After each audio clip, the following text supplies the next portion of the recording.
Hello दोस्तों, electrical engineering with दीप में आप लोगों का स्वागत है। आज हम क्वेश्चन नंबर 232 से स्टार्ट करेंगे।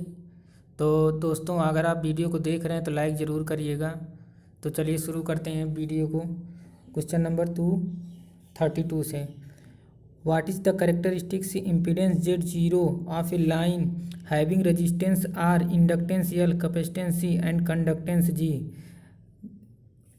दोस्तों, सब कुछ इसमें दिया हुआ है कि Z0 निकालना है हमको, और दिया हुआ है कि कैपेसिटेंस हमारा C है, इंडक्टेंस L है, रेजिस्टेंस R है और कंडक्टेंस G है। तो दोस्तों, इसका फार्मूला क्या, मैंने अभी दूसरी वीडियो में जो कल वीडियो रिलीज़ की थी, इसके पहले वाले में मैंने आपको पूरा फार्मूला बताया था कि R plus J omega L अपान G plus J omega C। तो ऑप्शन ए सही है। बात करते हैं नेक्स्ट क्वेश्चन की। तो ए ट्रांसमिशन लाइन है R L G C distributed parameter per unit length of line. Lambda is gamma is the progression constant of line which one of the. तो प्रोग्रेशन कांस्टेंट का पूछ रहा है, तो मैंने आपको प्रोग्रेशन कांस्टेंट का भी फार्मूला बताया था। कैलकुलेट करेंगे उससे तो आएगा R plus J omega L upon gamma. बात करते हैं नेक्स्ट क्वेश्चन की। 234 number, when the load on transmission line is equal to the surge impedance of loading. कह रहा है कि ट्रांसमिशन का जो when the load on transmission line का जो लोड है वो सर्ज इम्पीडेंस के बराबर हो जा सर्ज इम्पीडेंस लोडिंग के बराबर हो जा रहा है, SIL के बराबर हो जा रहा है। तो क्या इफेक्ट पड़ेगा रिसीविंग एंड वोल्टेज और सेंडिंग एंड वोल्टेज में। दोस्तों, हम यहाँ पे देख रहे हैं कि अगर दोनों बराबर हो जाएगा, सर्ज इम्पीडेंस लोडिंग और क्या बोलते हैं लोड इम्पीडेंस, दोनों बराबर हो जाएंगे तो क्या होगा, रिसीविंग एंड वोल्टेज और सेंडिंग एंड वोल्टेज हमारा बराबर हो जाएगा। तो 234 से कौन सा सही होगा, सी। बात करते हैं 235 की। The receiving end voltage of transmission line will be greater than the sending end voltage of the load. कह रहा है the receiving end voltage of transmission line is will be greater, जो VR है रिसीविंग एंड वोल्टेज है वो sending end voltage से high हो जाएगा। कब होगा, greater than SIL, less than SIL, equal to SIL। दोस्तों, लेस देन SIL पे क्या होगा, जब सर्ज इम्पीडेंस लोडिंग क्या होगी, कम होगी, तो उस समय हमारा रिसीविंग एंड वोल्टेज की वैल्यू बढ़ जाएगी। बात करते हैं क्वेश्चन नंबर 236 की। तो SIL of single circuit 220 kV line is around. दोस्तों, सिंगल सर्किट 220 kV लाइन है तो इसका सर्ज इम्पीडेंस लोडिंग क्या होगा, यही पूछ रहा था। इसका दोस्तों सर्ज इम्पीडेंस लोडिंग निकालने का फार्मूला होता है, तो SIL मतलब सर्ज इम्पीडेंस लोडिंग हो गया, S से सर्ज, I से इम्पीडेंस, L से loading, is equal to V² upon Z0 मतलब करेक्टरिस्टिक्स इम्पीडेंस। तो चलिए हम रख देते हैं, हमको 220 kV लाइन के लिए बोला है तो 220 का स्क्वायर कर देंगे, kV का है तो 220 kV का स्क्वायर अपान Z0 हम जानते हैं ट्रांसमिशन लाइन का कितना होता है, 400 ओम होता है। तो 400 रख दी, जब इसको कैलकुलेट करेंगे तो हमारा आ जाएगा 120 मेगावाट। दोस्तों, इसको जब कैलकुलेट करेंगे तो हमारा आ जाएगा लगभग 121 मेगावाट के करीब में, और 121 मेगावाट अगर ऑप्शन में नहीं है तो 120 मेगावाट है, तो वही सही हो जाएगा 120 मेगावाट। ऑप्शन ए सही है। बात करते हैं नेक्स्ट क्वेश्चन की, क्वेश्चन नंबर 236 की। तो 237 की, what is the surge impedance of loading of lossless 400 kV 3 phase 50 over line is average of surge impedance of 400 ohms. तो भी दिया हुआ है हमारा 400 kV, तो 400 का स्क्वायर V² अपान Z0 कितना दिया हुआ है, 400 ओम। तो दोस्तों 400, तो 400 स्क्वायर को हम 400 कर दे रहे हैं, तो 400 से 400 कैंसिल, तो कितना आ जाएगा 400 मेगावाट। तो हमारा ऑप्शन कौन सा सही है, option A is right, 400 megawatt. बात करते हैं नेक्स्ट क्वेश्चन की। दोस्तों, आप लोगों को कैरेक्टरिस्टिक्स इम्पीडेंस और ये सर्ज इम्पीडेंस लोडिंग में डिफरेंस पता चल गया होगा क्या होता है, और मैंने फार्मूला भी बता दिया। फार्मूला आप फिर से देखना चाहें तो लिख सकते हैं, SIL is equal to surge impedance loading is equal to क्या होता है, V² अपान Z0। ये बहुत इंपॉर्टेंट फार्मूला है, इसको ज़रूर याद रखिएगा दोस्तों। तो चलिए नेक्स्ट क्वेश्चन पे चलते हैं। Consider the following statement, surge impedance loading in transmission line can be increase. जो सर्ज इम्पीडेंस है उसको कैसे इंक्रीज किया जाएगा, increasing its voltage level, additional lump का inductance in parallel, additional lumped capacitance in series and reducing the length of the line. तो दोस्तों हम देखेंगे कि जो हमारा वोल्टेज लेवल है अगर इसको बढ़ाएंगे तो सर्ज इम्पीडेंस लोडिंग बढ़ जाएगा, क्योंकि अभी हमने देखा है SIL बराबर V² हो रहा है। तो ऑप्शन ये ए वाला भी सही हो गया कि सर्ज इम्पीडेंस बढ़ जाएगा, sorry increasing its voltage level, तो क्या होगा सर्ज इम्पीडेंस लोडिंग बढ़ जाएगा। Additional of lumped inductance in parallel, तो ये तो गलत है, क्योंकि जब हम इंडक्टेंस बढ़ाएंगे तो हमारा करेक्टरिस्टिक्स इम्पीडेंस बढ़ जाएगा, और करेक्टरिस्टिक इम्पीडेंस बढ़ता है तो हमारा सर्ज इम्पीडेंस लोडिंग क्या होता है SIL घटता है, तो इसलिए ये तो गलत हो गया। बात करते हैं additional of lumped capacitance in series.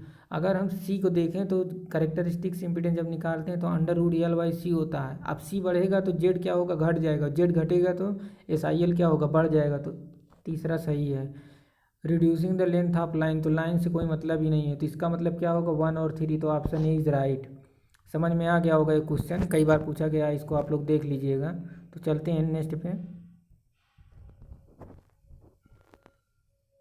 दोस्तों ये जो मैंने ऊपर न्यूमेरिकल बताया है सेम उसी तरह लगेगा। क्वेश्चन नंबर 239 आप इसको कैलकुलेट करके निकाल सकते हैं। क्वेश्चन नंबर 240 की which of the following is the correct expression for the progression constant on A transmission line. दोस्तों कह रहा है प्रोग्रेशन कांस्टेंट पूछ रहा है ट्रांसमिशन लाइन में। तो दोस्तों R - j⍵L j⍵c R - j⍵L अपान j⍵c, उसके बाद इधर ऑप्शन दिया है R + j⍵L G + j⍵c। दोस्तों इसको निकालने का बहुत ही आसान तरीका हमें पता है, इसको कैसे निकालना है तो देखेंगे हम। प्रोग्रेशन कांस्टेंट का फार्मूला क्या होता है पहले देख लेते हैं। पहले मैंने आपको ऊपर बताया था लेकिन फिर एक बार बता दे रहे हैं। तो ये प्रोग्रेशन कांस्टेंट हो गया, ये बराबर होता है करेक्टरिस्टिक्स इम्पीडेंस गुणे Y Z × I। तो जानते हैं हम Z बराबर क्या होता है, रूट में कर देते हैं क्योंकि यहाँ रूट लगा हुआ है। R + j⍵L ये हो गया Z बराबर, और Y बराबर अगर कैलकुलेट करते हैं तो क्या होता है G + j⍵c। तो दोस्तों यही हो गया हमारा फार्मूला, और ये दिया है ऑप्शन डी में, तो option D is right. R + j⍵L + j⍵c bracket में दोनों हैं रूट में। दोस्तों इसको याद कर लीजिएगा, बहुत ही सिंपल। इस कैसे निकालेंगे तो पहले में गामा पता होना चाहिए कि गामा की वैल्यू क्या होगी। तो हम जानते हैं कि गामा की वैल्यू क्या होगी, तो गामा = बताएं ना कि आपको रूट में Z × I, तो इसको याद रखिएगा। और Z बराबर R + j⍵L और Y बराबर G + j⍵c, इससे हम कैलकुलेट करेंगे तो ऑप्शन डी सही आएगा। चलते हैं नेक्स्ट क्वेश्चन पे। ए lossless radial transmission line with surge impedance loading. Lossless radial transmission line है तो सर्ज इम्पीडेंस लोडिंग के बारे में पूछ रहा है। Take negative and sending end voltage. दोस्तों हम जानते हैं जब सर्ज इम्पीडेंस लॉसलेस लाइन और रेडियल ट्रांसमिशन कह रहा तो इसमें हमारा ऑप्शन नंबर वोल्टेज में कोई परिवर्तन नहीं होगा। Flat voltage profile and unity for factor all point along it, तो ऑप्शन सी इज राइट। चलते हैं नेक्स्ट क्वेश्चन पे। What does the standing wave ratio of unity imply. Option A transmission line is open circuit, transmission line is short circuit, दोनों option गलत हैं। Transmission line characteristics impedance is to load impedance, जब load impedance और characteristics impedance बराबर हो जाएंगे तो हमारा ये स्टैंडिंग इन जो SWR दिया हुआ है स्टैंडिंग वेव रेशियो यूनिटी हो जाएगा। तो इसका ऑप्शन कौन सा सही है, ऑप्शन सी इज राइट। बात करते हैं 243 की। Consider the following statement. Equivalent T circuit of long line preferred equivalent pi circuit. The nature of reactive power compensation is different of peak load and of peak load condition. Ferranti effect is significant only on medium and long line। तो दोस्तों तीसरा तो हमारा एकदम दिख रहा है सही है, क्योंकि फेरेंटी इफेक्ट हमारा लॉन्ग और मीडियम ट्रांसमिशन लाइन में होता है, शॉर्ट में होता नहीं है। दूसरा कह रहा है the nature of reactive power compensation is different off peak load end off peak load condition, तो ये भी सही है क्योंकि जो रिएक्टिव पावर का नेचर होता है वो डिफरेंट लोड पे डिफरेंट होता है। तो 2 और 3, तो ऑप्शन सी इज राइट। बात करते हैं नेक्स्ट क्वेश्चन की 244 की। तो the progression constant of transmission line. दोस्तों ये जो फार्मूला बताएं आप उसी चीज़ को कैलकुलेट कर लीजिएगा, नहीं तो ज़्यादा न्यूमेरिकल लगवाएंगे, सेम न्यूमेरिकल लगवाएंगे तो वीडियो बड़ी हो जाएगी। तो नेक्स्ट क्वेश्चन पे चलते हैं 245 पे। For a good voltage profile under no load condition a long line need. फारिक कह रहा गुड वोल्टेज प्रोफाइल के लिए लॉन्ग लाइन में क्या किया जाता है। नो लोड कंडीशन है तो लॉन्ग लाइन में क्या हुआ, क्या करेंगे। दोस्तों इसको समझते हैं, बहुत इंपॉर्टेंट क्वेश्चन है, ये कई बार एग्जाम में पूछा जाता है, तो इसको हम अच्छे से समझेंगे।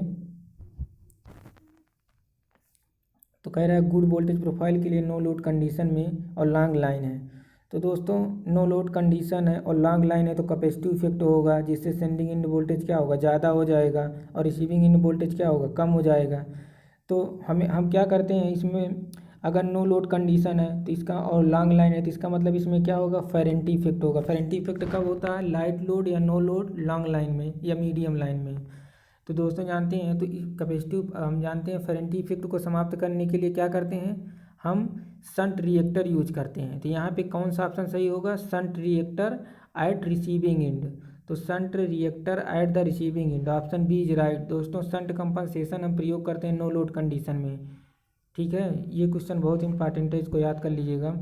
246 समझ लीजिएगा कैसे हो रहा है कि देखिए नो लोड लाइन है, अब नो लोड लाइन है और हाई लॉन्ग लाइन है तो इसमें कैपेसिटेंस होगा जरूर, और कैपेसिटेंस होगा तो फेरेंटी इफेक्ट होगा। फेरेंटी इफेक्ट को समाप्त करने के लिए हमें शंट कंपनसेशन प्रयोग करना पड़ता है, तो इसलिए क्या हो जाएगा, शंट रिएक्टर। और जो भी हम इस्तेमाल करते हैं चाहे सीरीज कैपेसिटर या शंट कैपेसिटर भी हम कहाँ लगाते हैं, रिसीविंग एंड पे लगाएंगे तभी हमें फ़ायदा मिलेगा, अदरवाइज हमको कोई एडवांटेज नहीं होगा। क्वेश्चन नंबर 246 की, no load compensation of a high voltage line involve. No load compensation में कह रहा है हाई वोल्टेज लाइन है, नो लोड कंपनसेशन में क्या इन्वॉल्व करते हैं, तो हम बताएं the shunt reactor, option B. तो full load compensation in a line require, full load compensation में क्या रिक्वायरमेंट होती है लाइन की। तो दोस्तों फुल लोड कंपनसेशन है तो कैपेसिटिव इफेक्ट होगा नहीं, तो क्या होगा उसमें, क्या होगा, रिएक्टेंस की वैल्यू ज़्यादा होगी, तो क्या रिएक्टिव पावर हमें चाहिए, तो हम क्या करेंगे कि शंट कैपेसिटर अगर उसमें यूज कर देंगे तो क्या हो जाएगा हमारा, फुल लोड कंपनसेशन ही शंट कैपेसिटर यूज करते हैं, फुल लोड कंपनसेशन में ही शंट कैपेसिटर यूज करते हैं, इसको याद करिएगा। और नो लोड कंपनसेशन में शंट रिएक्टर, समझ लीजिएगा दोनों में क्या डिफरेंस है, उसको अच्छे से समझ लीजिएगा। नो लोड कंपनसेशन कहेगा तो आप तुरंत शंट रिएक्टर पे जाएंगे, फुल लोड कंपनसेशन कहेगा तो किस पे जाएंगे, शंट कैपेसिटर पे जाएंगे। बात करते हैं नेक्स्ट क्वेश्चन की, use of additional shunt capacitor can be made for increasing the capacity of capability of line है। दोस्तों इसको हम समझते हैं बहुत ही आसान तरीके से, रटने की ज़रूरत नहीं है, चीज़ों को समझना है। कह रहा है shunt capacitor can be made of increasing the capability of long line. तो दोस्तों हम जानते हैं कि हमारा जो करेक्टरिस्टिक्स इम्पीडेंस होता है Z0 बराबर √L/C होता है। अगर हम C को बढ़ाएंगे तो हमारा कैपेसिटी ये क्या होगा, घट जाएगा, करेक्टरिस्टिक इम्पीडेंस क्या होगा, घट जाएगा अगर हम C को बढ़ाएंगे, और ये हमारा घट जाता है करेक्टरिस्टिक इम्पीडेंस, तो हमारा जो लाइन की पावर ट्रांसफ़र कैपेबिलिटी होती है वो बढ़ जाती है। तो हम क्या करेंगे, इसमें कौन सा सही है, रिड्यूस सर्ज इम्पीडेंस, तो यही सही है, रिड्यूस सर्ज इम्पीडेंस। समझ में आ गया होगा कि सर्ज इम्पीडेंस क्यों घटा रहे हैं हम, जब कैपेसिटेंस बढ़ाएंगे तो सर्ज इम्पीडेंस घटेगा, जिससे लाइन के ट्रांसफ़र करने की कैपेबिलिटी बढ़ जाएगी। बात करते हैं नेक्स्ट क्वेश्चन की, क्वेश्चन नंबर 249 की, और इस वीडियो का लास्ट क्वेश्चन, इसके बाद आपको एक कोर्स देंगे जो आप मोटिवेट होकर पढ़े हैं। तो to increase the transmission capability of high voltage long line, कह रहा है increase the transmission capability of high voltage long line. दोस्तों इसका आंसर आप लोग अगर ऊपर समझे हैं, मैंने जितने क्वेश्चन पढ़ाए हैं अगर आप जानते हैं तो इस क्वेश्चन का आंसर आप लोग ए होगा, बी होगा, और ये डी इधर दिया हुआ है, आप लोग देख लीजिए और इसको कमेंट करके वीडियो के नीचे डिस्क्रिप्शन में बताइएगा कमेंट करके कि इसका आंसर क्या होगा। अगर आप नहीं बताएंगे तो मैं नेक्स्ट वीडियो में आपको इसका आंसर बताऊंगा, और लेकिन इसका आंसर आप लोग ज़रूर अगर आप जानते हैं तो वीडियो में कि देखने के बाद कमेंट में ज़रूर बताइएगा। चलिए हम चलते हैं अपने कोर्स पे जो हमें पॉजिटिव वे में ले चलता है। दोस्तों देख रहे हैं वीडियो में एक बच्चा मुस्कुराता हुआ बैठा हुआ है और कुछ यहाँ पे गाल पे हाथ रख के कुछ सोच रहा है। तो यहाँ पे देख रहे हैं लड़के को, ये दोस्तों इसमें लिखा हुआ है वीडियो में जो कोर्ट से दिखाया गया है, उसमें लिखा हुआ उस दिन मेरा लक्ष्य पूर्ण होगा जिस दिन मेरे पिता की आंखों में मेरे लिए गर्व और माँ की आंखों में सुकून होगा। तो दोस्तों अगर आप भी अपने पिता और माता को गर्वान्वित बनाना चाहते हैं गर्व महसूस कराना चाहते हैं। दोस्तों देखो, ये लड़का बैठा हुआ और कह रहा, उस दिन मेरा लक्ष्य पूर्ण होगा जिस दिन मेरे पिता की आंखों में मेरे लिए गर्व और माँ की आंखों में सुकून होगा। इसका कहने का मतलब ये है दोस्तों कि ये ऐसा कोई काम करे जिससे इसकी आंखों में इसके पिता के लिए गर्व दिखे, और जहाँ भी जाए इसके पिता का नाम हो और उस लड़के की वजह से नाम हो। इसलिए दोस्तों, आप पढ़ेंगे अपने माता पिता का नाम करेंगे। आप अपनी पढ़ाई को कंटिन्यू रखिए, स्टडी को कंटिन्यू रखिए। आपको जॉब ज़रूर लगेगी, आप जेई ज़रूर बनेंगे। आप जेई क्या, आप बहुत बड़े बनेंगे, लेकिन आप अपनी स्टडी को कंटिन्यू रखिए और वीडियो को लाइक करिए, सब्सक्राइब करिए और ज़्यादा से ज़्यादा शेयर करिए।